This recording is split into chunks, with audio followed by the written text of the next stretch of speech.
नमस्कार, सवाल इंडिया में आपका बहुत बहुत स्वागत है। मेरा नाम है अंकित त्यागी। आप इस वक्त एनडीटीवी इंडिया के साथ हैं। शुरुआत करते हैं भारतीय बीजेपी की जो संसदीय दल की बैठक थी, उसमें आज प्रधानमंत्री नरेंद्र मोदी ने विपक्ष जो नई टीम इंडिया बनी है उस पर सबसे अब तक का सबसे तीखा प्रहार प्रधानमंत्री नरेंद्र मोदी ने किया। उन्होंने विपक्ष पर हमला करते हुए कहा कि ऐसा दिशाहीन विपक्ष आज तक नहीं देखा। प्रधानमंत्री नरेंद्र मोदी ने यह भी कहा कि इंडिया यानी कि जो विपक्षी दलों ने अपना नाम रखा है INDIA, ये नाम लगाने से कुछ नहीं होता। प्रधानमंत्री नरेंद्र मोदी ने विपक्षी जो दल हैं उनकी जो इंडिया नाम का उन्होंने इस्तेमाल किया है उसकी तुलना ईस्ट इंडिया कंपनी से करते हुए कहा कि ईस्ट इंडिया कंपनी में भी इंडिया लगा हुआ था।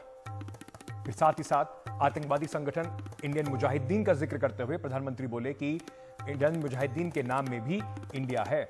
ऐसा दिशाहीन विपक्ष आज तक नहीं देखा। उन्होंने स्थायी रूप से विपक्ष में रहना तय कर लिया है। ऐसा दिशाहीन हताश विपक्ष से सतर्क रहना होगा, ऐसा प्रधानमंत्री नरेंद्र मोदी का आज बीजेपी का जो संसदीय दल था उसकी बैठक में बीजेपी की ओर से प्रधानमंत्री का विपक्ष के ऊपर ही अब तक का सबसे तीखा प्रहार। एक हफ्ते से ज्यादा का समय हो चुका है जब ये इंडिया वर्सेस एनडीए वाला जो पूरा मामला था ये शुरू हुआ।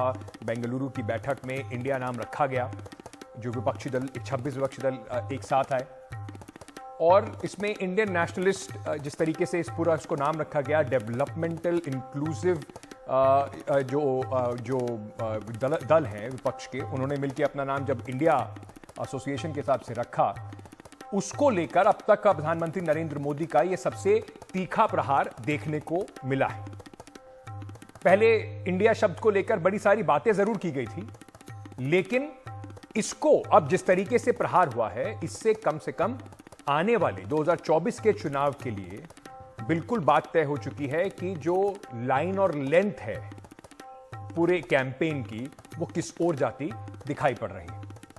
आपको सुनवाते हैं कि रविशंकर प्रसाद जो भारतीय जनता पार्टी के सीनियर नेता हैं, MP हैं, वो इस बैठक में शामिल थे। उन्होंने इस पर क्या कहा। और जिस इंडियन के नाम की बड़ी तारीफ कर रहे हैं, तो प्रधानमंत्री ने क्या कहा? Indian national Congress, east India company, Indian Mujahideen, popular front of India, तो भी तो इंडियन है। चेहरे पे चेहरे कराते हैं लोग। आज प्रधानमंत्री की टिप्पणियों ने हमें बहुत अधिक प्रेरित किया है। वहीं प्रधानमंत्री नरेंद्र मोदी के बयान पर कांग्रेस के नेता राहुल गांधी ने ट्वीट करके जवाब दिया। उन्होंने कहा, मोदी जी आप हमें जो बुलाना चाहते हैं बुलाइए, हम इंडिया हैं, हम मणिपुर को मरहम लगाएंगे और हर महिला और बच्चे के आंसू पोंछेंगे। हम सभी लोगों के लिए फिर से प्यार और शांति लाएंगे। हम मणिपुर में भारत के विचारों का पुनर्निर्माण करेंगे। ऐसा राहुल गांधी ने ट्वीट करके अपनी बात कही प्रधानमंत्री नरेंद्र मोदी के इस वक्तव्य जो सामने आया है बीजेपी के नेताओं द्वारा। इस पर रणदीप सुरजेवाला जो कांग्रेस पार्टी के सीनियर नेता हैं, उन्होंने क्या कहा, आपको वो भी सुनवाते हैं। प्रधानमंत्री को एक्रोनियम और जुमले घड़ने से फुर्सत मिले तो वो देश चलाने की ओर जाएंगे। प्रधानमंत्री इस देश से नफरत करते हैं, इंडिया और भारत शब्द से नफरत करते हैं। उन्हें विदेशी संसद में जाकर बात करने की फुर्सत है, पर देश की संसद से इतनी नफरत क्यों, देश के संविधान से इतनी नफरत क्यों कि वो देश में आकर देश की बात, देश के लोगों की बात, सामूहिक बलात्कार पर सर धड़ से अलग करने पर चर्चा कर सके। सच्चाई ये है कि इस देश के लोगों का अपमान कर रहे हैं प्रधानमंत्री, इस प्रकार की अनर्गल बातें कर। विपक्ष को हताश और दिशाहीन बता रहे हैं। जिसके मन में हताशा हो और जो खुद दिशाहीन हो उसको सब अपने जैसे दिखते हैं।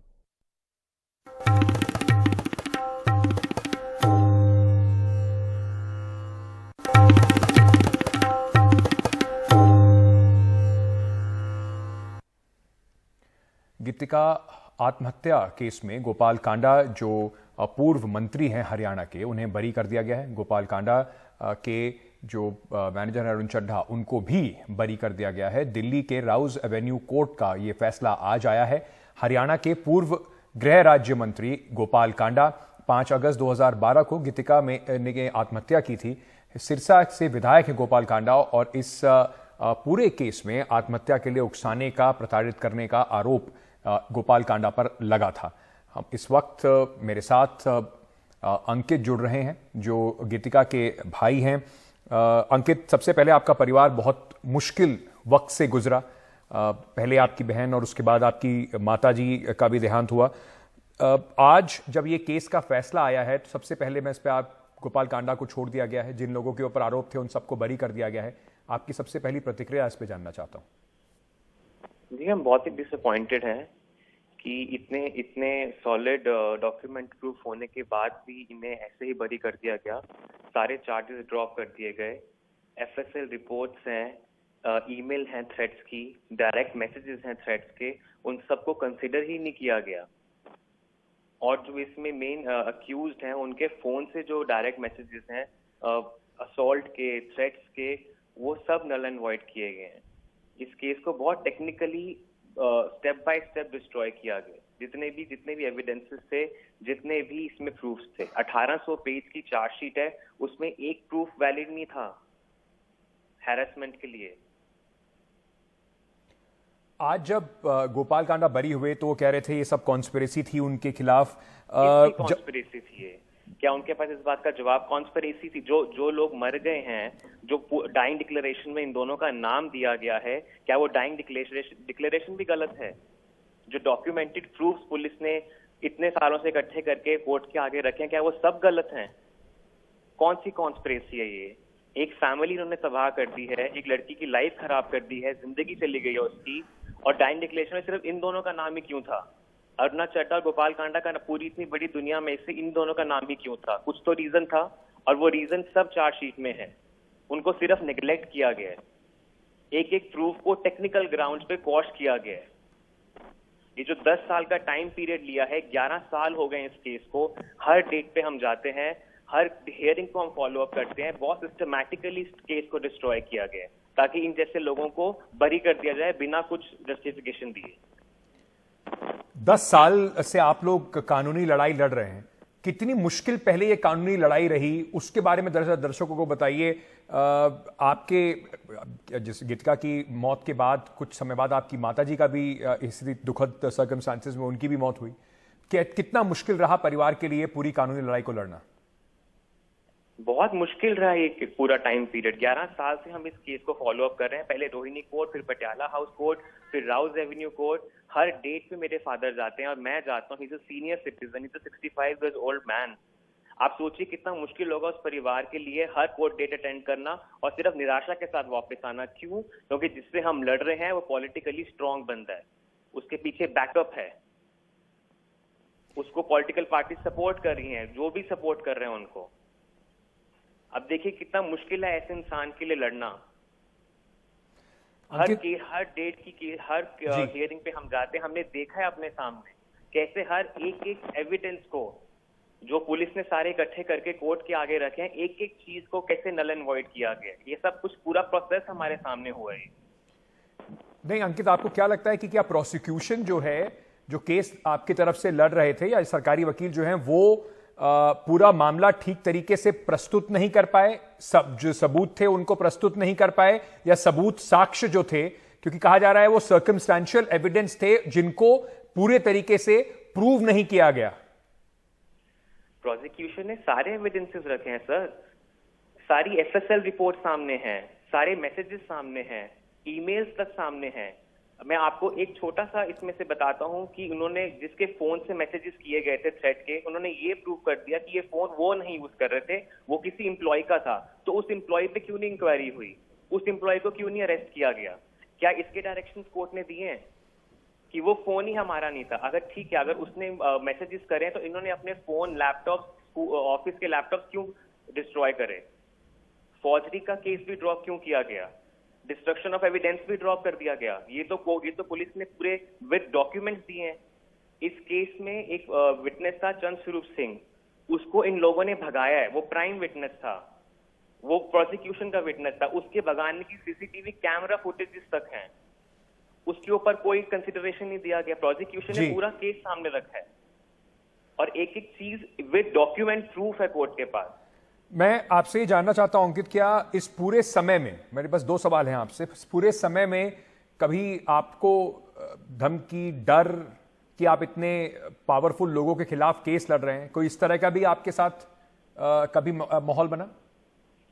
2015 रोहिणी कोर्ट में मेरे और मेरे फादर के ऊपर फिजिकल अटैक किया था इन लोगों ने, और उसकी कंप्लेन आज तक प्रशांत विहार थाने में है, उसकी एफआईआर तक रजिस्टर नहीं हुई थी। तो आप सोचिए कि जिस केस के दौरान हम पे अटैक हो सकता है, तो अब तो हमें अपनी जान का और खतरा है।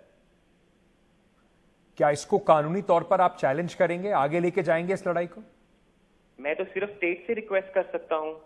हम कैसे जाएंगे हाई कोर्ट तक? हम you think somebody from a middle class background can afford a high court? हम तो प्रोसिक्यूशन से रिक्वेस्ट कर रहे हैं कि वही इस केस को चैलेंज करें, बिकॉज डॉक्यूमेंटेड प्रूफ बहुत स्ट्रांग है। We are scared to our life now कि ऐसे मुजरिम को अगर आपने बरी कर दिया है तो वो तो कुछ भी कर सकते हैं। वो केस के दौरान उसने हमारे ऊपर अटैक कर दिया था, कोर्ट रूम के अंदर, बाहर भी छोड़िए, कोर्ट रूम के अंदर भी वो फिजिकली असॉल्टेड। क्या आपने पुलिस सुरक्षा की मांग की है? I am requesting through your medium only. I am requesting that we should be provided protection against this guy. हमको तो अपनी जान का खतरा। सिर्फ मेरे फादर हैं जो एजेड हैं और मैं हूं। अब केस के दौरान 10-11 साल हमने इस केस को फॉलो किया है। We are scared for our own life now. जी अंकित, बहुत बहुत शुक्रिया। गीतिका के भाई बता रहे हैं कि किस तरीके से 11 साल तक उन्हें परेशानियां झेलनी पड़ी इस पूरे केस को लड़ने में, और आज काफी हताश और दुखी है कि जो इसमें मेन अक्यूज थे उनको बरी कर दिया गया है। इस केस को आगे चैलेंज करना चाहते हैं कि प्रोसिक्यूशन इसको आगे बढ़ाए, और साथ ही साथ एक जरूरी बात यह भी कही कि भाई उन्हें अपनी जान का भी खतरा है, इसका संज्ञान जरूर लेना चाहिए। छोटा सा एक ब्रेक ले रहे हैं, ब्रेक के बाद वापस आ रहे हैं।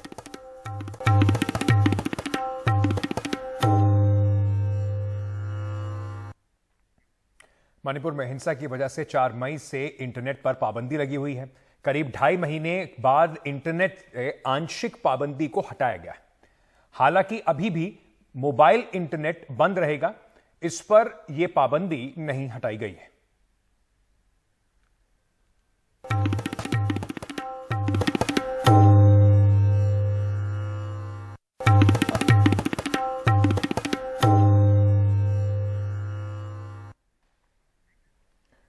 मणिपुर में हुई हिंसा के विरोध में मिजोरम में हजारों लोगों ने राजधानी आइवल में एकजुटता रैली निकाली। मिजोरम के मुख्यमंत्री भी इस रैली में शामिल हुए। रैली हिंसाग्रस्त मणिपुर के लोगों के साथ एकजुटता दिखाने के लिए निकाली गई थी। मुख्यमंत्री जोरामथंगा ने इस रैली के समर्थन में अपनी पार्टी मिजो नेशनल फ्रंट का कार्यालय आज बंद रखने का ऐलान किया था। साथ ही साथ बीजेपी, कांग्रेस और जोरम पीपल्स मूवमेंट समेत अन्य विपक्षी दलों ने भी अपने दफ्तर बंद रखे।